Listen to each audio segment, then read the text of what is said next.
Shifting focus now to India after the Assembly election results were declared in West Bengal. A chilling murder rocked the state.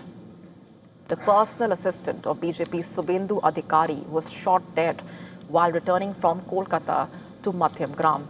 His car was reportedly intercepted by a vehicle with a fake number plate, after which motorcycle-borne assailants fired 4 bullets at him. Buddhadev Bera, who was driving the car, also suffered bullet injuries and remains in a critical condition. An SIT headed by an Inspector General rank officer has been formed to probe the murder. Meanwhile, the mortal remains were brought home from the hospital to his residence. Adhikari, remember, who is a key CM contender as well, alleged that this was a pre-planned murder. No matter how much we condemn the way this murder was carried out, it is not enough. He was killed because he was my aide and I defeated in Bhabanipur. This could be the reason for his murder. I stand with his family, and the family's demand is to apprehend those who committed this murder and ensure they are punished. The post-mortem revealed that 4 bullets were fired at him. This murder was premeditated. And in another case of post-poll violence, a clash broke out between BJP and TMC workers in Howrah, resulting in 1 person getting injured. Subsequently, the police brought the situation under control. Now, it's important to note here that the BJP will be choosing its CM face on Friday, followed by a swearing-in ceremony on the 9th of May. However, TMC continues to be defiant with the Chief Minister, outgoing Chief Minister Mamata Banerjee's refusal to resign. A few hours ago, the Samajwadi Party chief met the TMC leader at her residence in Kolkata to express solidarity. Thereafter, he accused the BJP and the Election Commission of committing what he called electoral fraud. Let's now also talk about what's happening down south. In Tamil Nadu, the CM chair continues to elude Vijay for now. For the 2nd day in a row, the actor-turned-politician called on the Tamil Nadu governor. However, the governor made it clear that Vijay has not been able to muster the required numbers essential for forming the government. While his party, the TVK, has 108 MLAs, remember, and has backed the support of 5 Congress legislators, he is still 5 short of the halfway mark there. And there was a twist in the tale earlier, with reports suggesting back-channel talks between arch rivals AIADMK and DMK to keep the TVK out of the government. However, outgoing Chief Minister M.K. Stalin quashed that speculation by indicating that the DMK would allow Vijay to form the government and run it without any disturbance for 6 months. Meanwhile, resort politics, as it's called, is back in full swing. While the TVK MLAs are already in Puducherry, multiple AIADMK legislators were moved to a private resort as well. Although this also sparked speculation of a section of the AIADMK backing Vijay, the party eventually ruled out the possibility.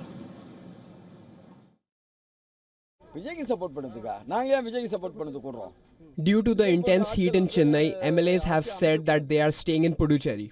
Around 40 MLAs are currently staying there. We will never support Vijay.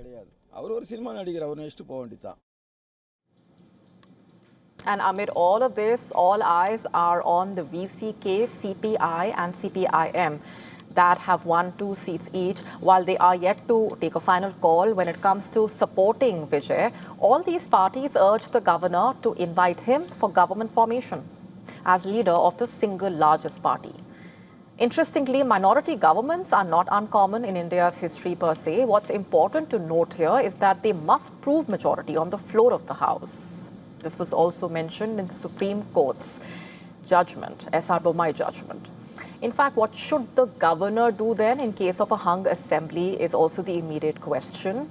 The Punji Commission, set up to examine the relationship between the centre and the state governments, laid down the order of precedents to be followed for government formation. The first, the largest pre-poll alliance must be invited, and then preference should be given to the single largest party. Only after exhausting these possibilities, a post-poll coalition should be explored.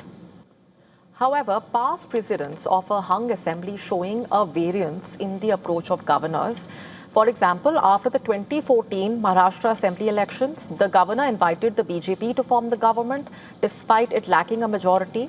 But Devendra Fadnavis managed to pass the floor test via voice note with NCP MLAs abstaining. In 2017, for example, Goa witnessed a different situation. With the Congress not being invited despite winning the largest number of seats, the BJP, with its post-poll allies, was allowed to form the government and subsequently proved its majority. In 2018, the BJP fell short of a majority in Karnataka, while the Congress and the JDU forged a post-poll alliance and crossed the majority mark in terms of the number of legislators. The governor did not accept their claim and instead invited the BJP to form the government. In the end, Yediyurappa resigned without facing a floor test. Another episode in Maharashtra in 2019, for example, while President's rule was briefly imposed with no group able to form the government, the state witnessed a sudden early morning swearing in of Fadnavis as Chief Minister and Ajit Pawar as Deputy CM, with the governor accepting the claim of NCP support. However, the government barely lasted 80 hours, remember, as most of the NCP legislators backed out. Meanwhile, Tamil Nadu Congress has called for massive protest demonstrations across district headquarters in the state on Friday, condemning the governor and the centre for allegedly acting against the constitution, they say.